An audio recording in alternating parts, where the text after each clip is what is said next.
500 বছর মক্কাতে 4 ইমাম একই নামাজ পড়াতো। হানাফিরা তারা একটা দিকে নামাজ পড়াতো, শাফিরা আরেকটা দিকে, মালিকিরা আরেকটা দিকে, হাম্বলিরা আরেকটা দিকে। কেন? 400 হিজরির পরে তুমুল লড়াই। নোমান বিন সাবিত আল কুফি আল জ্যোতি, যাকে আপনি চিনেন আবু হানিফা রাহিমাহুল্লাহ নামে, তিনি জন্মগ্রহণ করলেন 80 হিজরি আর মৃত্যুবরণ করলেন 150 হিজরি। আল্লাহ নবী মৃত্যুবরণ করেছেন 11 হিজরি, প্রায় 69 বছর পর। একজন বিখ্যাত আলেম, অনেকে বুঝে না যে হানাফি কি, খায় না গায়ে মাখে। হানাফি বলতে একজন ইমাম সাহেব, একজন আলেম, অনেক বড় আলেম। সেই সময় তিনি জন্মগ্রহণ করলেন, জন্মালেন 80 হিজরি, মৃত্যুবরণ করলেন 150 হিজরি। কুফাতে জন্ম, কুফাতে মৃত্যু। তিনি কোরআন হাদিস ঘেটে সেই সময় তার ইলম মোতাবেক যা আছে তিনি যে কোনো প্রশ্নের উত্তর দেওয়ার চেষ্টা করতেন। যেমন আপনারা আসেন না, আইন হিসেবে গেছে, আসছেন, বিনয় সাহেবকে গেছে, প্রশ্ন জিজ্ঞেস করেছেন, সাহেব এটার উত্তর কি হবে, এটার উত্তর কি হবে। তো সেই সময় ইমাম আবু হানিফা রাহিমাহুল্লাহ অনেক বড় মাপের একজন আলেম ছিলেন। মানুষের প্রশ্ন যেন আসতো, তিনি সেটা কোরআন সুন্নাহ যতটুকু তার বুঝ, যতটুকু তিনি জানেন, তিনি সেই সময় ফতোয়া দিতেন। এরপরে ইমাম আবু হানিফা রাহিমাহুল্লাহ একটা মাদ্রাসা খুললেন। কি করলেন? একটা মাদ্রাসা, মানে এমনই যে মাদ্রাসা হবে এমনটা নয়, দিন চর্চার জন্য তিনি বিভিন্ন ছাত্রকে কোরআন হাদিস ফিক চর্চা করতে শুরু করে দিলেন। কথিত আছে 40 জন টোটাল ইমাম আবু হানিফা রাহিমাহুল্লাহর এই ফিকহি বোর্ডের মধ্যে 40 জন সদস্য ছিলেন। ইমাম মুহাম্মদ, কাজী ইউসুফ, ইমাম জুফার, আব্দুল্লাহ ইবনে মুবারক রাহিমাহুল্লাহ এবং 40 জন তার শাগরিদ। যখন কোনো প্রশ্ন আসতো তাদের কাছে, ইমাম আবু হানিফা রাহিমাহুল্লাহ একটা ফতোয়া দিতেন, তিনি যতটুকু বুঝেন কোরআন হাদিসের আলোকে। একই প্রশ্ন তার ছাত্রদের মধ্যে দিয়ে দেওয়া হতো, যে এই প্রশ্ন এসছে তোমাদের উত্তর কি। তারাও একটা উত্তর বের করতো কোরআন হাদিস থেকে, তারা চর্চা করতো সকলে মিলে। এটাকে বলা হয় ফিকহে হানাফি। কি বলা হয় বলেন তো? এটা যে ফিকহে হানাফি, একটা স্কুল অফ থট, একটা চিন্তা। এতদূর বুঝেন। 2, কিছুদিন পর 13 বছর পর আরেকজন ইমাম জন্মগ্রহণ করলেন 93 হিজরি। কত হিজরি? 93 হিজরি। ইমাম মালিক রাহিমাহুল্লাহ, তিনি জন্মগ্রহণ করলেন মদিনাতে। কোথায়? মদিনাতে। আল্লাহর নবীর যেখানে মসজিদ আল নববী আছে তার আশেপাশে তিনি জন্মগ্রহণ করলেন। মৃত্যু পর্যন্ত তিনি মদিনায় ছিলেন। তিনি যথারীতি ইলম চর্চা করলেন, অনেক বড় মাপের একজন আলেম। মদিনাতে মানুষ তার কাছে প্রশ্ন জিজ্ঞাসা করত, তিনি কোরআন সুন্নাহ অনুযায়ী যতটুকু বুঝতেন ফতোয়া দিতেন। তারও অনেকগুলো শিষ্য ছাত্র তৈরি হয়ে গেল। তাদেরকে নিয়েও তিনি একটা কমিটি গঠন করলেন, যে কোনো মানুষের প্রশ্ন যখন আসবে সেই সময় আমরা কিভাবে অ্যান্সার করব। ইমাম মালিক রাহিমাহুল্লাহ সেই সময়তে তার ছাত্রবৃন্দ নিয়ে, অনেকজন ছাত্র আছে, ইমাম কাসিম, তিনি সবচেয়ে মালিকি মাযহাবের সবচেয়ে বেশি ফতোয়াকে তিনি সংকলন করেছেন। তার বিখ্যাত গ্রন্থ আছে মুদাতুল কুবরা। ইমাম মালিকের মুওয়াত্তা মালিক আছে, নাম শোনা আছে না ভাইজান? মুওয়াত্তা মালিক যতটা না হাদিসের গ্রন্থ, তার চেয়ে দ্বিগুণ ফিকহের গ্রন্থ, ফতোয়া ফরাইজের গ্রন্থ। এটি ইমাম মালিক জন্মালেন 93 হিজরি আর মৃত্যুবরণ করলেন 179 হিজরি। ইমাম মালিকের সঙ্গে ইমাম আবু হানিফার কখনো সাক্ষাৎ হয়নি। সাধারণ মানুষ মনে করে মানে 4 মাযহাবের ইমাম 4 জন বসে এক টেবিলে বসে তার কোরআন হাদিস ঘেটে ঘেটে কিছু বের করেছে, এমনটা নয়। কিন্তু আরেকজন ইমাম আসলেন, ইমাম শাফিঈ রাহিমাহুল্লাহ। তিনি জন্মগ্রহণ করলেন আজকের দিন গাজা, ফিলিস্তিন। কোথায়? আজকে যেটা গাজা, ফিলিস্তিনে। মানে একজন ইমামের বাড়ি থেকে আরেকজন ইমামের বাড়ির দূরত্ব দেখেছেন কয়েক হাজার কিলোমিটার। আর সেই সময় এত এই এরোপ্লেন ছিল না, 4 চাকায় গাড়ি স্পিড দিয়ে চলে যাবে এরকম ছিল না। মানে কয়েক হাজার কিলোমিটার যেতে হলে 2 মাস 3 মাস করে সময় লাগতো। ইমাম শাফিঈ আর এক প্রান্তে জন্মগ্রহণ করছেন, ফিলিস্তিন গাজাতে। একই ব্যাপার, তিনিও পড়াশোনা করছেন, অনেক বড় আলেম। তারও ছাত্র শাগরেদ তৈরি হয়েছে। তিনিও অনেক প্রশ্নের উত্তর দিয়েছেন, তার প্রশ্নগুলোকে আলাদাভাবে জমা করা হয়েছে। এই যে শাফিঈ মাযহাব, জন্মগ্রহণ করলেন 150, মৃত্যুবরণ করলেন 204 হিজরি। এরপর আর একজন ইমাম, ইমাম আহমদ ইবনে হাম্বল রাহিমাহুল্লাহ। ইমাম শাফিঈর বিখ্যাত গ্রন্থ আছে মুসনাদে শাফিঈ। মাকতায়ে শামিলাতে খুঁজবেন পেয়ে যাবেন, এখন পিডিএফ অ্যাভেলেবেল পাওয়া যায় বইগুলো। হার্ড কপি মার্কেটে চলে এসেছে, মুসনাদে শাফি। আরেকজন ইমাম, ইমাম আহমদ ইবনে হাম্বল, জন্ম 164, মৃত্যুবরণ করে 241 হিজরি। 10 লক্ষ হাদিসের হাফেজ। চিন্তা করতে পারছেন? 10 লাখ হাদিসের হাফেজ।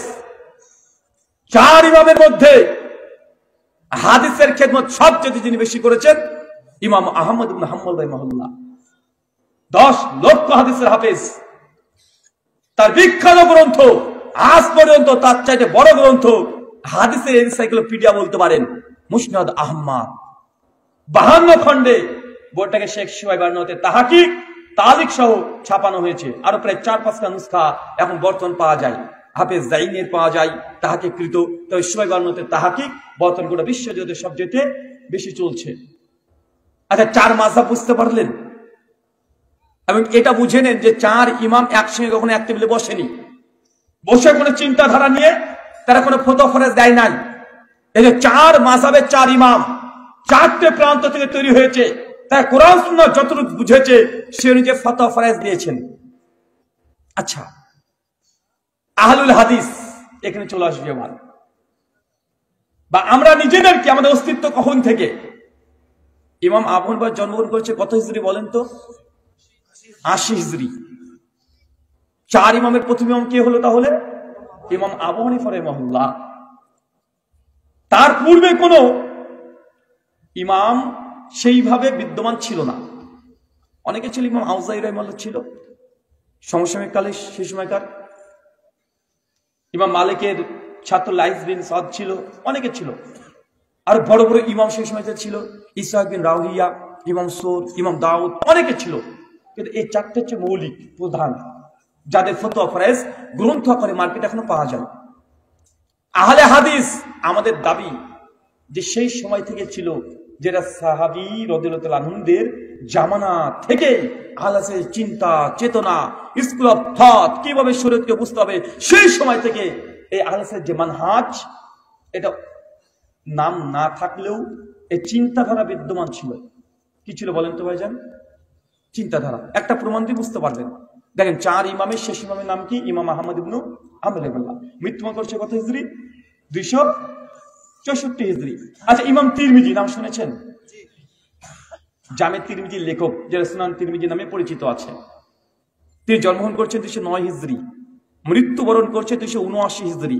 তিনি জামে তিরমিজি হাদিস না 2192 এবং 2229-এ কিতাবুল ফিতানের মধ্যে একটা হাদিস নিয়ে আসছে। মুবিয়া ইবনে কুররাতা তার পিতার সূত্রে বর্ণনা করছেন,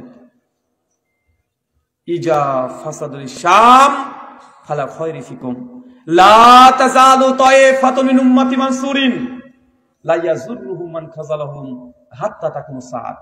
ক্বালা মুহাম্মদ বিন ইসমাঈলা ক্বালা আলী ইবনুল মাদিনী হুম আসহাবুল হাদিস। এই পয়েন্টটাকে মনে রাখেন। শেষ ইমাম কত মৃত্যুবরণ করছে? 264। ইমাম তিরমিজি মৃত্যুবরণ করছে কত হিজরি? 279। ইমাম তিরমিজি রাহিমাহুল্লাহ একটা হাদিস নিয়ে আসছেন নবীর পক্ষ থেকে, যে কিয়ামত পর্যন্ত একটা দল, তাইফে মানসুরা, সাহায্যপ্রাপ্ত দল, একটা হকের উপরে দল, এটা কিয়ামত পর্যন্ত থাকবে। এই দল কোন দল? কারা সেই? যে নবীর জামানায় থাকবে, সাহাবীদের জামানায় থাকবে, তাবেঈনদের জামানায় থাকবে, তারপরে প্রজন্ম থাকবে, কিয়ামত পর্যন্ত দল থাকবে। এই দল কখনো বিচ্ছিন্ন হবে না, হঠাৎ করে গজিয়ে যাবে না, যে আগে ছিল না পরে আসবে, এমনটা নয়। এই হাদিসের যখন ইমাম তিরমিজি লিখছেন তার জামে তিরমিজিতে 2192 নম্বর হাদিসটা খুলে দেখে নেবেন। ইমাম তিরমিজি বলছেন যে সাওয়ালতু মুহাম্মদ বিন ইসমাঈলা, আমি তখন আমার উস্তাদ ইমাম বুখারী, কে বলেন তো ইমাম তিরমিজি উস্তাদের নাম কি? ইমাম বুখারী। আমি ইমাম বুখারীকে জিজ্ঞাসা করলাম যে আল্লাহ যে বললেন যে হক পন্থী একটা জামাত, একটা দল থাকবে কিয়ামত পর্যন্ত, এই দল কোন দল? অনেকগুলো দল তৈরি হয়ে গেছে সেই সময়। 279 হিজরিতে, 38 হিজরিতে খারিজিরা বের হয়েছে, মুতাজিলা, জাহামিয়া, অনেকগুলো দল। 38 হিজরির পর থেকে এগুলো ব্যাপক হারে বাড়তে শুরু করে দিয়েছে। আহলে তাশাইয়ুদ, শিয়া, জাইদিয়া, অনেক ফিরকা। সেই সময় অলরেডি 28 হিজরির মধ্যে প্রায় না হলেও কয়েকশো দল, শাখা প্রশাখা বেরিয়ে গেছে। ইমাম তিরমিজি বলছেন তার উস্তাদ ইমাম বুখারীকে, যে দল কোন দল? যে আল্লাহ নবী যে বললেন কিয়ামত পর্যন্ত হক পর্যন্ত একটা জামাত থাকবে, কারা?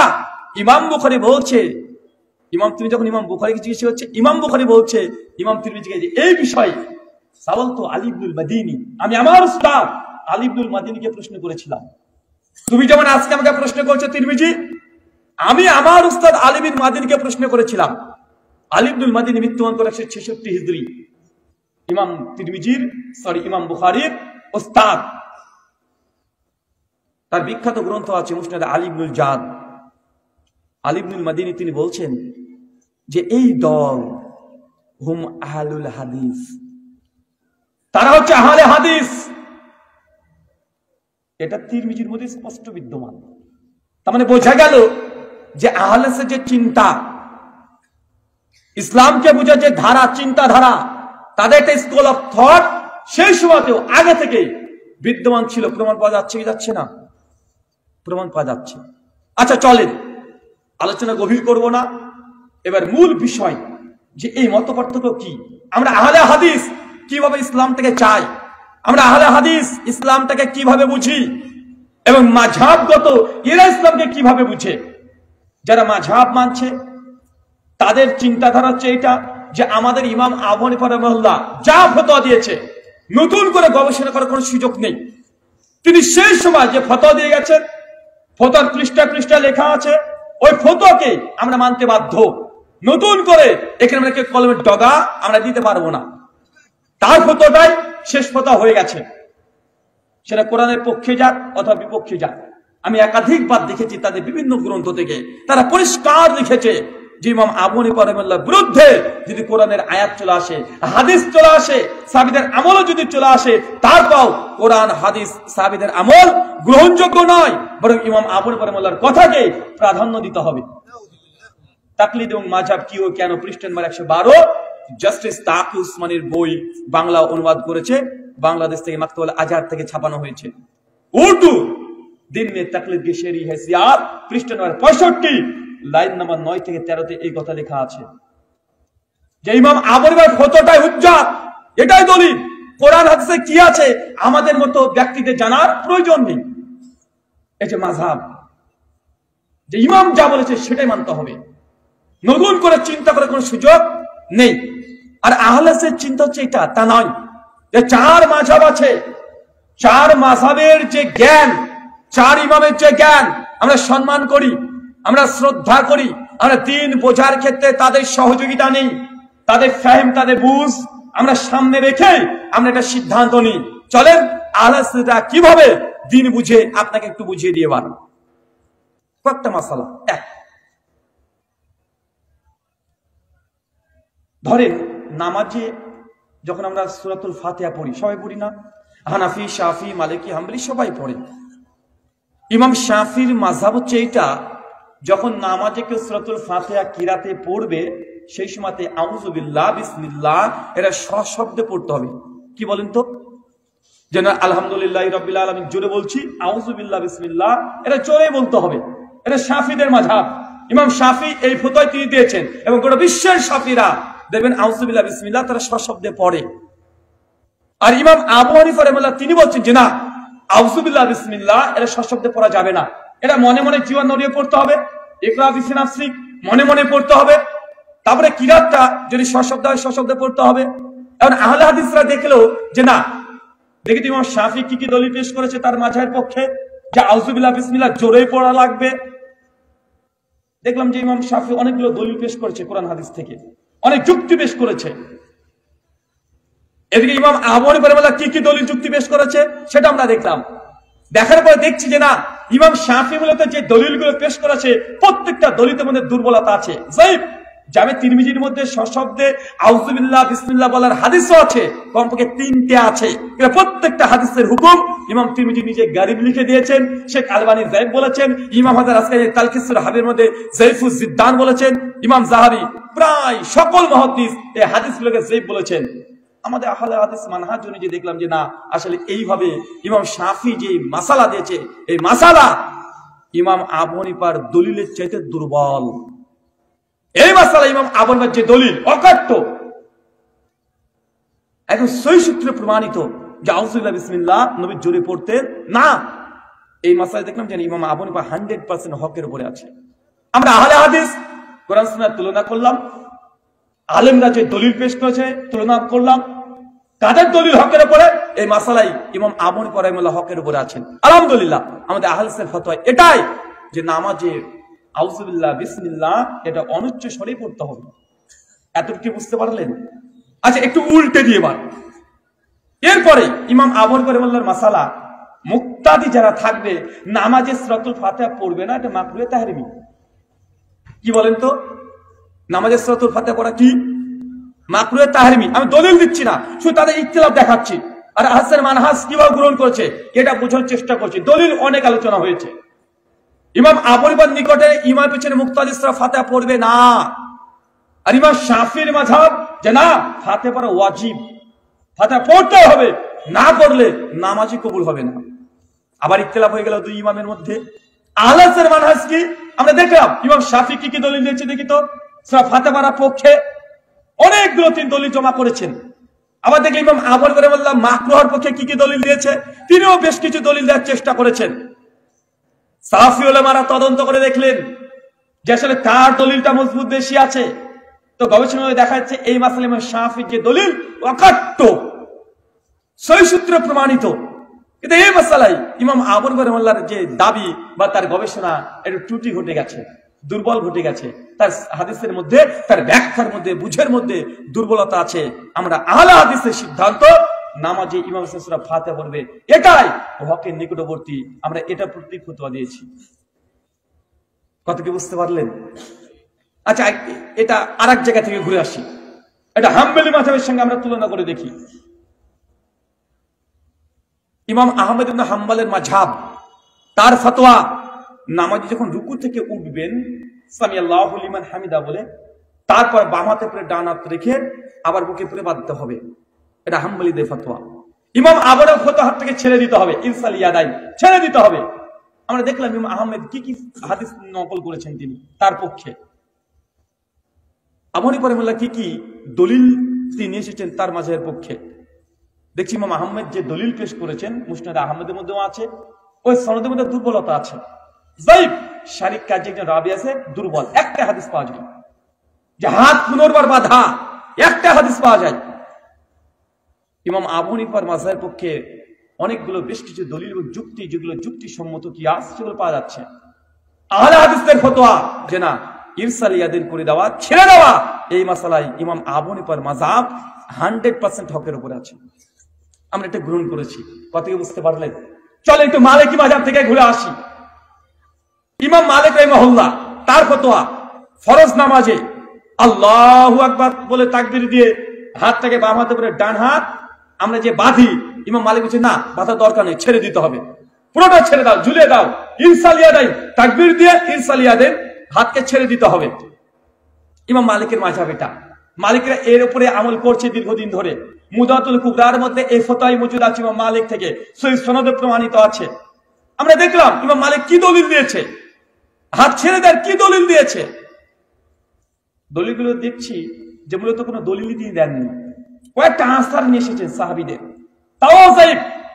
আমরা দেখলাম ইমাম আবু হানিফা রাহিমাহুল্লাহ বলছেন যে না, নামাজের তাকবীর তাহরিমা দেওয়ার পরে বাম হাত উপরে ডান হাত রাখতে হবে। কোথায় রাখতে হবে এটা আলাদা মাসালা, কিন্তু হাত যে বাঁধতে হবে, চার মাযহাবের তিন মাযহাবই একমত। আমরা আহলুল হাদিস, আমরা এই ফতোয়াতে আমরা কাদেরকে গ্রহণ করছি কথা বলেন? বাকি তিন মাযহাব, ইমাম আবু হানিফা, ইমাম শাফিঈ, ইমাম আহমদ ইবনে হাম্বল রাহিমাহুল্লাহ। আমরা কোনো ব্যক্তি মালিকিরা দেখছে সব মুওয়াত্তা মালিকের হাদিস আছে, নবী বাম হাতে পরে ডান হাত রাখতেন। সাল বিন সাদ থেকে হাদিস বর্ণনা আছে, মুওয়াত্তা মালিকের 253 নম্বর হাদিস। তারপরে মালিকিরা আজকের দিনেও এখনো তারা এই হাত ছেড়ে দিয়ে নামাজ পড়ছে, অথচ ইমাম মালিকের মুওয়াত্তার মধ্যে হাত বাঁধার হাদিস আছে। কথা বুঝতে পারলেন? এর থেকে বলা হয় গোলামি করা। ইমাম যা বলেছে ওই কথার পরে আমল করা। আহলে হাদিসদের বুঝ এমনটা নয়। অনেকগুলো মাসালা দেওয়া যায় এভাবে। ইমাম আবু হানিফা রাহিমাহুল্লাহর মতে ওযুর সময়তে নিয়াত করা জরুরি নয়। বাদাউস সানায়া প্রথম খণ্ড 1920 পৃষ্ঠাতে লিখে রেখেছে। হানাফি মাযহাব অনুযায়ী ওযুর সময়তে নিয়াত করাটা জরুরি নয়, নিয়াত করা প্রয়োজন নেই।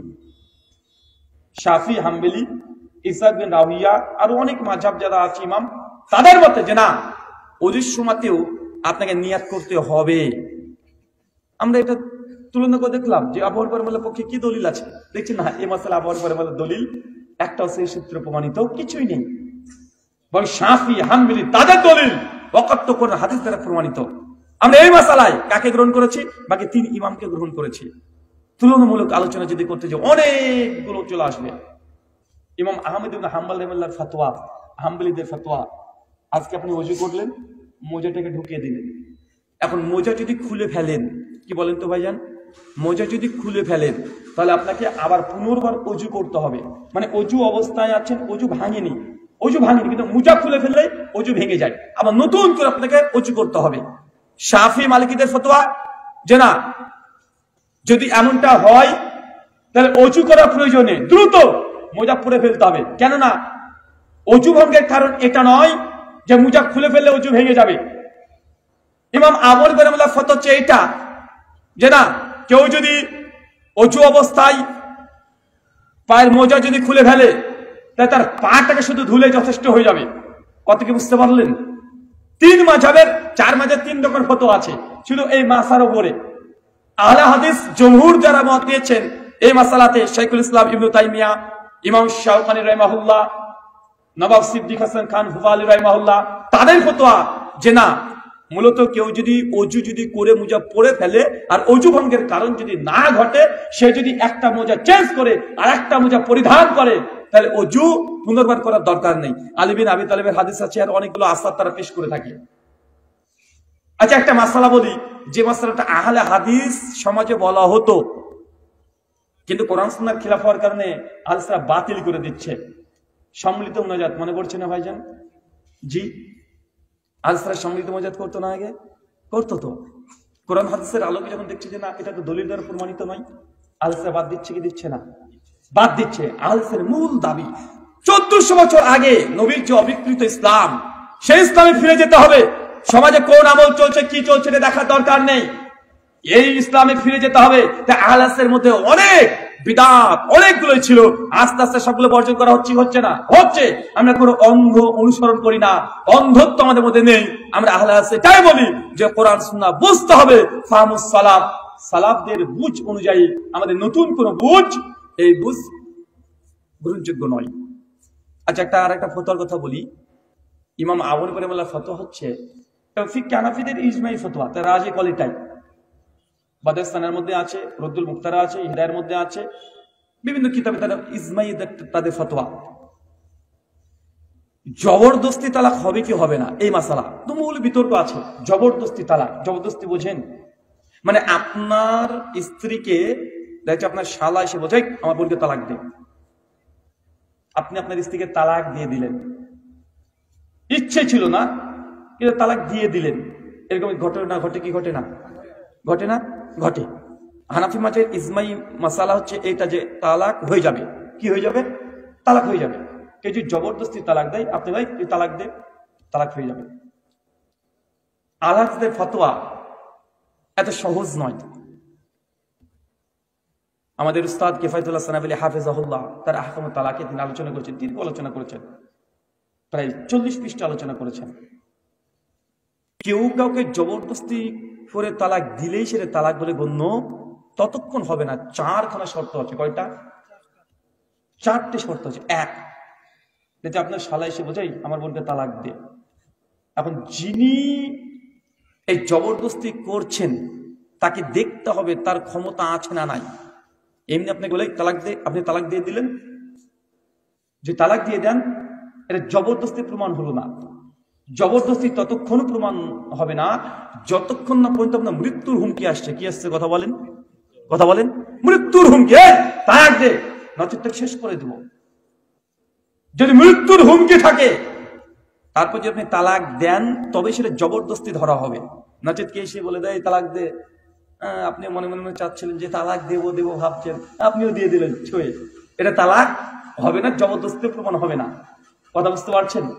জবরদস্তির জন্য মৃত্যুর হুমকি লাগবে। 2, যদি কে একটা হুমকি দিল এই তালাক দে আর আপনি মৃত্যুর ভয়ে বলে দিলেন, এমনটা নয়।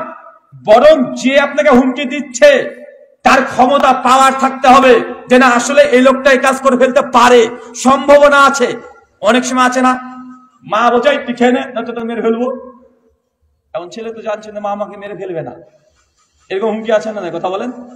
তার মানে যে ব্যক্তি হুমকি দিচ্ছে সেরকম করে ফেলার ক্ষমতা রাখে, পাওয়ার আছে, করে ফেলার মতো সম্ভাবনা আছে। এমন জিনিস সম্ভাবনা থাকে 2 নম্বর স্টেপ আগে পার করতে হবে। 3, যাকে হুমকি দেওয়া হচ্ছে তার প্রতিরোধ করার ক্ষমতা নাই। কি নাই? কথা বলেন। মানে আপনাকে এসে আপনার শালা যে বোনকে তালাক দে, একদম মানে ধরেন তরবারি ধরেছে, এখন আপনারও ক্ষমতা আছে, পাওয়ার আছে যে তাকে এক থাপ্পড় মেরে ফেলে দেয়, আমার স্ত্রীকে তালাক দেবো, তুই কি রে? এরকম আছে না? কথা বলেন। আছে। মানে যাকে জবরদস্তি করা হচ্ছে তার যদি প্রতিরক্ষা করা যদি সামর্থ্য না থাকে, তখন গুলো তার এই তালাকটা তালাক বলে বিবেচিত হবে না। জবরদস্তি বুঝতে পারলেন কি না? মাথাটা উল্টো দিকে। তালাকের মাসালা খুব কঠিন, মানুষ বুঝতে কম পারে। তালাকের মাসালা এমনি অনেক কঠিন। 1, জবরদস্তি কখন? যখন মৃত্যুর হুমকি দিচ্ছে। 2, যে ব্যক্তি এই হুমকি দিচ্ছে তার সামর্থ্য আছে, করে ফেলার মতো ক্ষমতা আছে। 3, যাকে হুমকি দেওয়া হচ্ছে তার সামর্থ্য নেই প্রতিরোধ করার। তারপরে যদি আপনি তালাক জিনিস থেকে দিয়ে দেন, তাহলে এই তালাক হবে না, এই তালাক বাতিল হবে। কেন? ইবনে মাজাহ তিরমিজির একাধিক হাদিস আছে, আল্লাহ নবী বলেছেন আমার উম্মতের জবরদস্তি ভুল ক্রমে কোনো কিছু বলে, কোন ক্রমে যদি আপনি কোনো কিছু ঘটিয়ে ফেলেন, এটা ধার্তব্যের মধ্যে নয়। সূরা আন-নাহলের 106 নম্বর আয়াতের ব্যাখ্যাতে আছে, আম্মার বিন ইয়াসর রাদিয়াল্লাহু আনহুকে সেই সময় কাফেররা জোর করে শিরকি বাক্য বলে নিয়েছিল। এই আয়াতে তাফসীরে পেয়ে যাবেন যে জবরদস্তি কাউকে যদি কোনো শিরক করে দেওয়া হয়, জোর করে শিরক করে দিয়েছে, তরবারি ধরে আপনাকে জয় ইসলাম বলিয়ে দিয়েছে, তরবারি ধরে মৃত্যুর হুমকি দেখে কে যদি শিরক করে নেয়, কবর মাজার সিজদা দিয়ে নেয়, তাহলে আপনি বেঈমান বা মুশরিক হবেন না। কেন? এটা ইচ্ছার বিরুদ্ধে জবরদস্তি আল্লাহ ধার্তব্যের মতো গ্রহণ করে না। কিন্তু আমাদের সমাজে আছে জবরদস্তি কি, যদি আপনি ঘুমের যুগে এসে বউকে বলে দেন তালাক, তো বউ অটো তালাক হয়ে গেছে। আছে না ভাইজান? এসে বলছে তোকে তালাক, তোর মাকে তালাক, তোর 14 গোষ্ঠীকে তালাক হয়ে গেল। সমাজে আছে না? নাই? আছে। আল্লাহ সুবহানাহু ওয়া তাআলা আমাদের এই কথাগুলো বোঝার তৌফিক দান করো, সকলে পড়ি আমিন। এই 4 মাযহাবের যে ফিকহি যে দৃষ্টিকোণ আলসের বাইরে নয়, আহলে হাদিস 4 মাযহাবের যে উসুল যে নীতিমালা সবগুলোকে প্রাধান্য দিয়ে যেটা হকের নিকটবর্তী আমরা সেটাকে গ্রহণ করার চেষ্টা করি। আমরা নতুন কোনো কিছু নিয়ে আসি এমনটা নয়। আমরা এই জন্য বলি যে আমরা কোরআন এবং সুন্নাহ বুঝি, ফাহমুস সালাফ, সালাফদের বুঝ অনুযায়ী। আমাদের সঙ্গে তাদের পার্থক্য কি? আমাদের সঙ্গে তাদের পার্থক্য, আমরা 4 মাযহাবের জ্ঞানগুলোকে আমরা সামনে রেখে একটা সিদ্ধান্ত দিই, আর তাদের নিজের মাযহাবে যা আছে তারা সেটাই মানে। শেখ শাহরুল্লাহ মুহাদ্দিস দেলভী রাহিমাহুল্লাহ তার হুজ্জাতুল বালিগা প্রথম খণ্ডে 152 পৃষ্ঠায় 1176 লেখকের মৃত্যু, তিনিও বলছেন যে 4th শতক পর্যন্ত 4 মাযহাব মানতে হবে, তাকলিদের সাক্ষী করতে হবে, এরকম কোনো কিছুই প্রমাণিত ছিল না। 400 বছর পর্যন্ত সালাফরা এইভাবে তারা কোরআন সুন্নাহ বুঝেছে। যখন তারা কোনো সমস্যায় পড়েছে, আলেমদের কাছে গিয়েছে, এই সমস্যা কোরআন ভাষায় কি ফয়সালা আছে সেটা দেন। তারা এইভাবে দীর্ঘ 400 বছর ধরে ইসলাম এভাবে চলেছে। 400 বছর পরেই এই 4 মাযহাবের তাকলিদ শুরু হয়ে গেল। আপনারা অবাক হবেন, 1300 হিজরিতে আমাদের যে কাবা দেখছেন, কাবা মামলুক যে সালতানাত আছে, এই সাম্রাজ্যের সময় কাবার 4 দিকে 4টি ইমাম নিয়োগ করা হয়েছিল। 500 বছর মক্কাতে 4 ইমাম একই নামাজ পড়াতো। হানাফিরা তারা একটা দিকে নামাজ পড়াতো, শাফিরা আরেকটা দিকে, মালিকিরা আরেকটা দিকে, হাম্বলিরা আরেকটা দিকে। কেন? 400 হিজরির পরে তুমুল লড়াই মাযহাবিদের মধ্যে। এখন বাংলাদেশে প্রচার করা, দেখো আমরা 4 মাযহাব, আমরা 4 জন হকের উপরে আছি, আমাদের 4 মাযহাবের মধ্যে কোনো মতপার্থক্য নেই, কোনো দ্বন্দ্ব নেই। এটা মিথ্যা কথা। তারিখে বাগদাদ উঠিয়ে দেখেন, আল বিদায়া ওয়ান নিহায়ের মধ্যে দেখেন যে শাফিরা হানাফিদের সঙ্গে কত লড়াই। বাগদাদের লাইব্রেরি, হানাফিদের লাইব্রেরি শাফিরা আগুন দিয়ে পুড়িয়ে দিয়েছে, শাফিদের লাইব্রেরি হানাফিরা পুড়িয়ে দিয়েছে। একে অপরের পিছনে নামাজ পড়া না জায়েজ, হারাম ফতোয়া দিয়েছে। শাফিরা বলেছে হানাফিদের মেয়েকে বিয়ে করা জায়েজ নয়, হানাফিরা বলেছে শাফিদের সঙ্গে সালাম কালাম জায়েজ নয়। বর্তমানে আপনার সুন্নিদেরকে দেখেন না, এর সঙ্গে বিয়ে করা জায়েজ না, ওকে সালাম দেওয়া জায়েজ না, এই জিনিস স্যার মাঝের মধ্যে ছিল।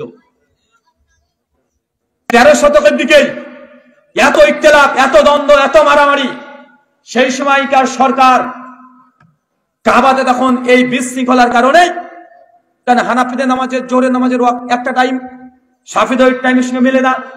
এখন কাবাতে কোন ইমাম সালাত আদায় করবে এই মতভেদ, তুমুল ঝামেলা, লড়াই। সেই সময়কার সুলতান যারা ছিলেন, যারা রাজা ছিলেন সৌদি আরবে, সেই সময় করলেন কি, তারা ফিকহি সিদ্ধান্ত নিলেন যে 4 ইমামের যে 4টে নামাজের ওয়াক্ত আছে, মানে জোহরের ওয়াক্ত দেখা হানাফিদের 11:15, সরি 1টার দিকে, শাফিদের 12:45-এর দিকে, মালিকিদের 12টার দিকে। তো কি করে দেন কি, যে জোহরের নামাজ 4 ইমামের নেতৃত্বে পড়া হবে 4 বার, জোহর 4 বার, আসর 4 বার, মাগরিব 4 বার, 4 বার করে একই নামাজ 4 ইমাম পেছনে পড়া হতো।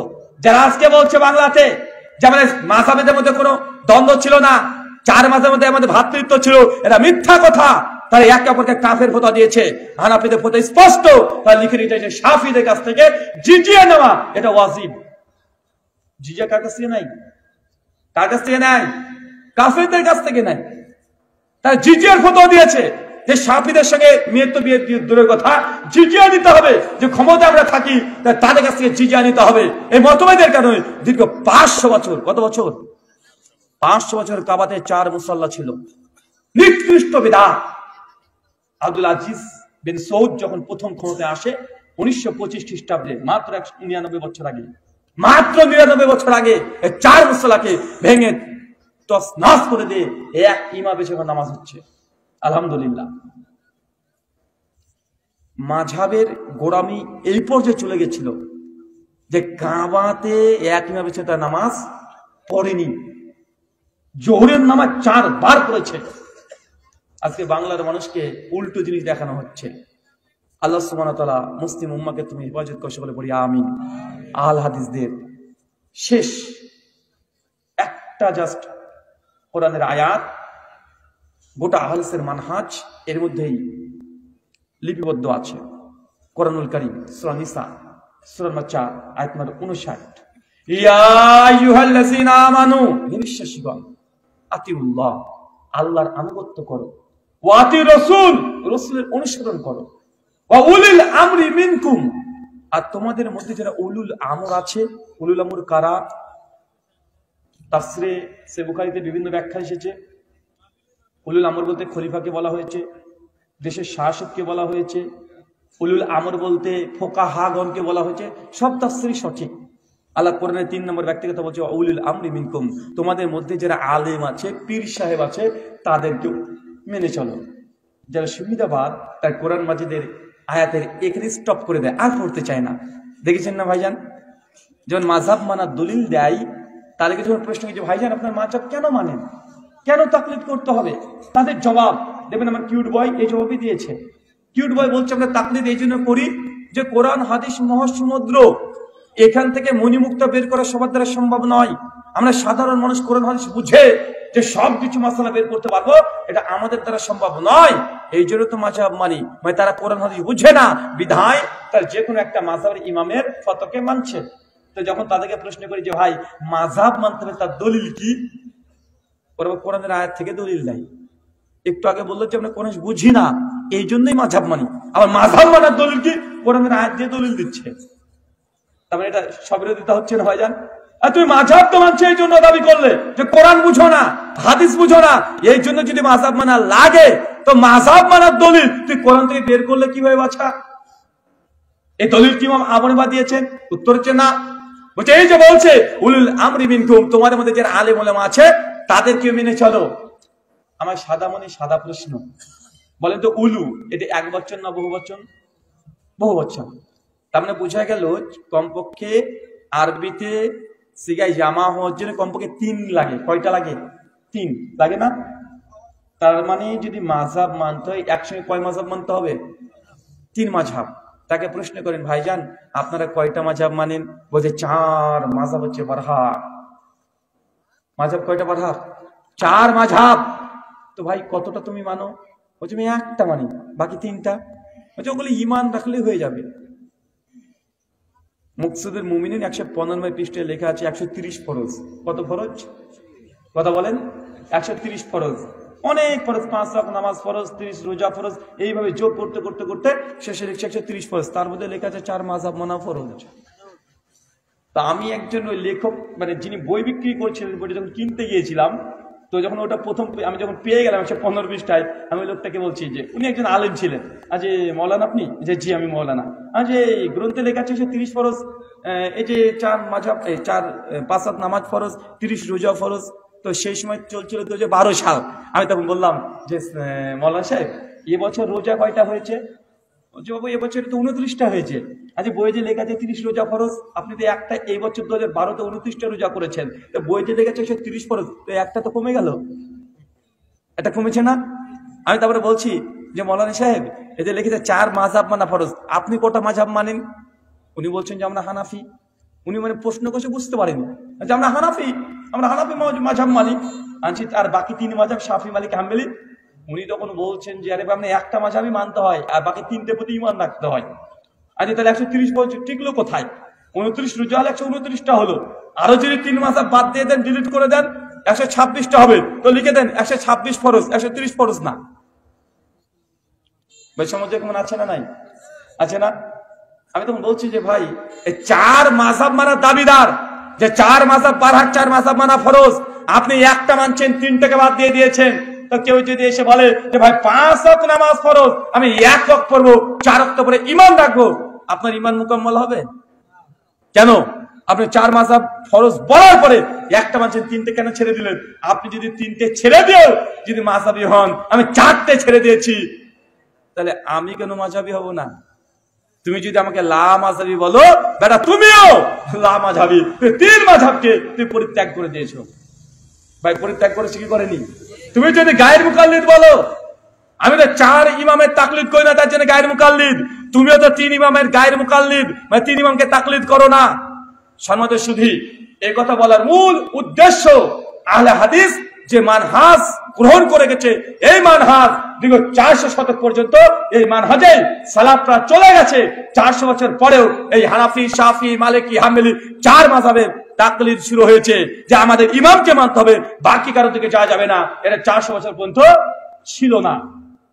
আর আল্লাহ নবী বলেছেন, জান্নাতি দল, হকপন্থী দল কারা? তাইফে মানসুরা কারা? লা তাজালু তাইফাতুন মিন উম্মতি মানসুরিন, লা তাজালু, হকপন্থী জামাতটা ধারাবাহিকভাবে থাকবে, সব সময় থাকবে। এই মানহাজ, দৃষ্টিভঙ্গি সব সময় থাকবে। এখন বলেন তো, ইমাম আবু হানিফার জন্মের পূর্বে হানাফি বলে কোনো মাযহাব ছিল? ইমাম শাফির জন্মের পূর্বে শাফি ছিল? ইমাম মালিকের পূর্বে, ইমাম আহমদের পূর্বে? যারা বলছে যে আমাদের মাযহাবটাই হক, বাকি সব বাতিল, তো ইমাম আবু হানিফার জন্মের আগে তো কোনো মাযহাবই ছিল না। কেউ যদি বলে যে আদম আলাইহিস সালামের পূর্বে মানুষ ছিল, সে মানুষ না পায়জামা? হ্যাঁ? আর ইমাম আবু হানিফার পূর্বে তো কোনো হানাফি মাযহাব ছিল না। তো 69 বছরটা যে সময় ফাঁকা ছিল, সেই সময় কি মানা হতো? সেই সময় কি মানতো? কোরআন এবং হাদিস।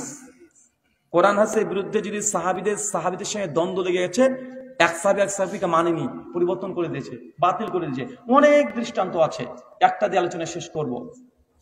জামে তিরমিজি 824 নম্বর হাদিস। ওমর ইবনুল খাত্তাবের কাছে একজন শামবাসী সিরিয়া থেকে একজন এসে বলছে, ওমর, হজে তামাত্তু জায়েজ না নাজায়েজ? ওমর বিন খাত্তাব ইসলামের খলিফা, তিনি বলছেন, আরে হজে তামাত্তু নাজায়েজ, করা যাবে না।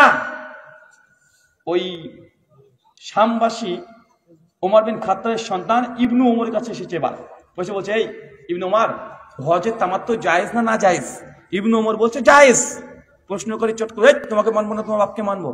তোর বাপ বলছে না জায়েজ, তুমি বলছো জায়েজ। ওমর ইবনুল খাত্তাব এর সামনে যখন এই কথা বলেছে, সেই সময় ওই প্রশ্নকারী বলছে যে তোমাকেও মানবো না, তোমার বাপকেও মানবো না। ইবনু ওমর বলছে যে আল্লাহর নবী হজে তামাত্তু করেছে। ওই সাহাবী তখন বলছে যে তোমাকেও মানবো না, তোমার বাপকেও মানবো না, আল্লাহর নবী যে আমলটা করেছে সেটাকে আমি গ্রহণ করব। অনেক দৃষ্টান্ত আছে যে সাহাবীদের মধ্যে দুজনের মধ্যে স্ববিরোধিতা চলে এসেছে, কিন্তু মানার সময় তারা কোরআন ও হাদিসের দিকে তারা প্রত্যাবর্তন করেছে। শাইখুল ইসলাম ইবনে তাইমিয়া রহমানের এই বিষয়ে গ্রন্থ রচনা করা আছে, আপনার গ্রন্থগুলো পড়তে পারেন। শুকরান, জাযাকাল্লাহ খায়রান, বারাকাল্লাহ ফিক। আল্লাহ যে কথা বললাম এই কথাগুলো আপনাদের হৃদয় পর্যন্ত পৌঁছানো তৌফিক দান করো, আমিন।